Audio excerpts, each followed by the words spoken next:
ପିଲାମାନେ ଆଜି ପଢିବା ଆମ ବିଦ୍ୟାଳୟ କର୍ମଚାରୀ। हाँ सर चलतु पढ़ा। ଆମ ବିଦ୍ୟାଳୟରେ ଆମକୁ ଯେଉଁମାନେ ପାଠ ପଢ଼ାନ୍ତି ସେମାନଙ୍କୁ ଗୁରୁଜୀ ଓ ଗୁରୁମା ବୋଲି କୁହାଯାଏ। ସେମାନେ ଆମକୁ ପୁଅ ଝିଅ ଭଳି ସ୍ନେହ କରନ୍ତି। ସେମାନେ ହେଉଛନ୍ତି ଆମ ଗୁରୁଜନ। ଆଉ ଆମେ ସେମାନଙ୍କ ଭକ୍ତି କରୁ ଓ ସେମାନଙ୍କ ପାଦ ଛୁଇଁ ପ୍ରଣାମ କରୁ। ଆମ ଗୁରୁଜୀ ଗୁରୁମା ମାନେ ପ୍ରତିଦିନ ଧଳା ପୋଷାକରେ ବିଦ୍ୟାଳୟକୁ ଆସନ୍ତି। ଆଉ ପ୍ରତିଦିନ ପାଠ ପଢ଼ା ଆରମ୍ଭରେ ବିଦ୍ୟାଳୟରେ ପ୍ରାର୍ଥନା ବୋଲାଯାଏ। ପ୍ରତିଦିନ ପ୍ରାର୍ଥନା ସଭାରେ ପ୍ରଧାନ ଗୁରୁଜୀ ଅନେକ ନୀତି କଥା କହିଥାନ୍ତି। ଶ୍ରେଣୀରେ ଆମେ ସମସ୍ତେ ଚୁପଚାପ ବସୁ। ଆଉ ପିଲାମାନେ ପରସ୍ପର ମଧ୍ୟରେ ଗପସପ କଲେ କିମ୍ବା ଗଣ୍ଡଗୋଳ କଲେ ପାଠ ପଢ଼ାରେ ବାଧା ସୃଷ୍ଟି ହୁଏ। ଆମ୍ଭେମାନେ ଖେଳ ଛୁଟିରେ ଭଜନ ମନ୍ତ୍ର ବୋଲି ଜଳଖିଆ ଖାଉ। ବିଦ୍ୟାଳୟ ଶେଷରେ ବନ୍ଦେ ମାତରମ୍ ବୋଲାଯାଇ ପାଠ ପଢ଼ା ଶେଷ ହୁଏ। ବିଦ୍ୟାଳୟରେ ପଢ଼ିବା ସମୟରେ ଆମେ ବହୁତ କଥା ଶିଖିଥାଉ, ଯାହା ଆମେ ଗୁରୁଜନ ଏବଂ ଅତିଥିମାନଙ୍କ ପ୍ରତି କିପରି ବ୍ୟବହାର ଦେଖାଇବା ତାହା ମଧ୍ୟ ଗୁରୁଜୀ ଗୁରୁମା ଆମମାନଙ୍କୁ କହିଥାନ୍ତି। ଆଉ ସେମାନେ ଆମ୍ଭମାନଙ୍କ କଥା ସବୁ ବୁଝନ୍ତି। ହାତ କାମ, ବଗିଚା କାମ, ଗୀତ, ଚିତ୍ରାଙ୍କନ, ଯୋଗାସନ ଓ ଅଭିନୟ ଆଦି ମଧ୍ୟ ଶିଖାଇଥାନ୍ତି। ଆମ ବିଦ୍ୟାଳୟରେ ସ୍ୱାଧୀନତା ଦିବସ, ସାଧାରଣତନ୍ତ୍ର ଦିବସ, ଶିଶୁ ଦିବସ, ଗୁରୁ ଦିବସ, ଶ୍ରୀ ଗଣେଶ ପୂଜା ଓ ସରସ୍ୱତୀ ପୂଜା ଆଦି ପାଳିତ ହୁଏ। ଆଉ ଗୁରୁ ଦିବସରେ ଆମେ ଗୁରୁଜନମାନଙ୍କର ପୂଜା କରୁ। ବିଦ୍ୟାଳୟରେ ଗୁରୁଜୀ ଗୁରୁମା ବ୍ୟତୀତ ଅନେକ କର୍ମଚାରୀ କାମ କରନ୍ତି। ଆମ ବିଦ୍ୟାଳୟରେ ଜଣେ ସେବିକା ଅଛନ୍ତି। ସେ ଆମ୍ଭମାନଙ୍କର ସବୁ କଥା ବୁଝନ୍ତି। ଆମ୍ଭର ଝାଡ଼ା ପରିସ୍ରା କଥା ମଧ୍ୟ ସେ ବୁଝନ୍ତି। ଏହାଛଡ଼ା ସେ ବିଦ୍ୟାଳୟର ସବୁ କୋଠରୀ ଗୁଡ଼ିକ ସଫା ସୁତୁରା ରଖନ୍ତି ଏବଂ ସେ ସବୁ ଗୁରୁଜୀ ଗୁରୁମାମାନଙ୍କର କଥା ମଧ୍ୟ ଶୁଣନ୍ତି। ପିରିୟଡ଼ ଅନୁସାରେ ଘଣ୍ଟା ବଜାଇବା, ଶ୍ରେଣୀକୁ ଚକ୍ ଡଷ୍ଟର, ଖାତା ନେବା ଓ ଚିଠିପତ୍ର ପକାଇବା ଆଦି ସବୁ କାମ ସେ କରନ୍ତି। ଆମ ବିଦ୍ୟାଳୟ ପାଠାଗାରରେ ବହୁତ ମହାପୁରୁଷଙ୍କର ଜୀବନୀ କାହାଣୀ, ଗୀତ ବହି, ଗପ ବହି ଆଦି ରହିଛି। ଆଉ ଆମେ ନିୟମିତ ପାଠାଗାରରୁ ଏହି ସବୁ ବହିଗୁଡ଼ିକ ନେଇ ପଢ଼ୁ।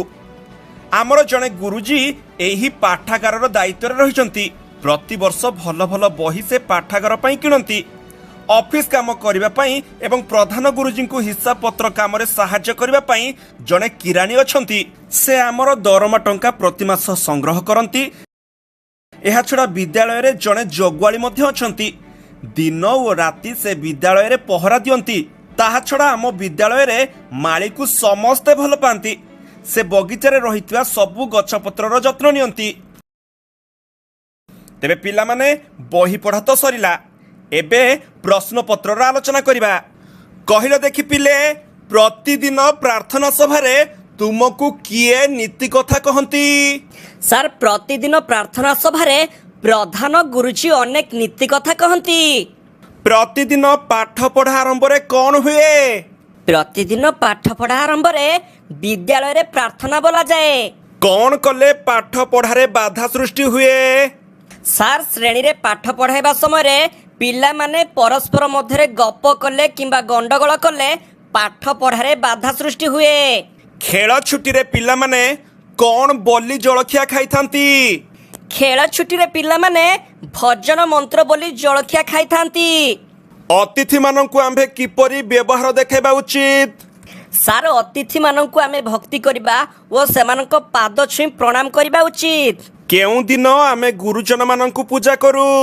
गुरु दिवस रे आमे गुरुजन मानकर पूजा करू। କିଏ ଆମର ଝାଡ଼ା ପରିସ୍ରା କଥା ବୁଝନ୍ତି? आम विद्यालय रे थिबा सेविका से आमर झाड़ा परिस्रा कथा बुझंती। ପ୍ରଧାନ ଗୁରୁଜୀଙ୍କୁ ଅଫିସ କାମରେ କିଏ ସାହାଯ୍ୟ କରନ୍ତି? आम स्कूल रे रहितबा जणे किराणी से प्रधान गुरुजी को ऑफिस काम रे सहाय्य करती।